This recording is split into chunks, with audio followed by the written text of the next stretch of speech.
जीतन राम मांझी। देश के प्रधानमंत्री नरेंद्र मोदी के फेवर से बोलने के लिए अब तक भारतीय जनता दल के नेताओं का यह ड्यूटी था, लेकिन बाद में इस लिस्ट में चिराग पासवान का नाम भी जुड़ गया और देश की राजनीति में नया नाम सामने आया, राम हनुमान का। देश की राजनीति में जब भी राम हनुमान की बात की जाएगी तो उसका मतलब है बिहार और गुजरात से चिराग पासवान और नरेंद्र मोदी। लेकिन अब जीतन राम मांझी भी पीछे से इस लाइन में खड़े हो गए हैं। दरअसल जीतन राम मांझी ने कड़ा लताड़ा है विपक्ष को और खासकर कांग्रेस पार्टी और राजद पार्टी को।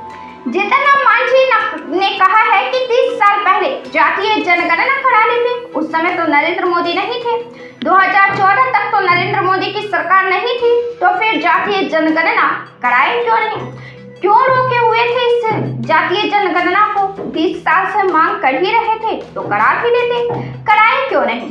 फिर जीतन राम मांझी ने कहा कि ये लोग कुछ करते नहीं हैं, सिर्फ चिल्लाने जानते हैं, सिर्फ चिल्लाते रहते हैं। जीतन राम मांझी ने तो 2 कदम आगे बढ़कर नई ही बात बोल दी है। उन्होंने कहा कि बिहार में भी जातीय सर्वे कराए जाने का श्रेय नरेंद्र मोदी को ही जाता है। मांझी कहते हैं कि विभिन्न पार्टियों की बैठक हुई, नीतीश कुमार के नेतृत्व में प्रधानमंत्री नरेंद्र मोदी से मुलाकात की और इसके बाद बिहार सरकार ने जातीय सर्वे कराया।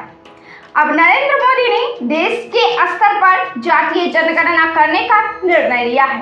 अब मांझी ने यह 2 कदम आगे बढ़कर ही दावा कर दिया है। जब बिहार में जातीय सर्वे का काम शुरू हुआ था तब महागठबंधन की सरकार थी और सर्वे के मामले पर भाजपा पार्टी के साथ कड़ी और तीखी बयानबाजी का दौर जारी था। बिहार में जातीय सर्वे कराए जाने का श्रेय तो नीतीश कुमार और तेजस्वी यादव को ही जाता है, लेकिन चुनावी मौसम है, ऐसे में जीतन राम मांझी भी अब नए और दूसरे हनुमान बनने के तौर पर नरेंद्र मोदी के लिए पिच खेलते हुए नजर आ रहे हैं।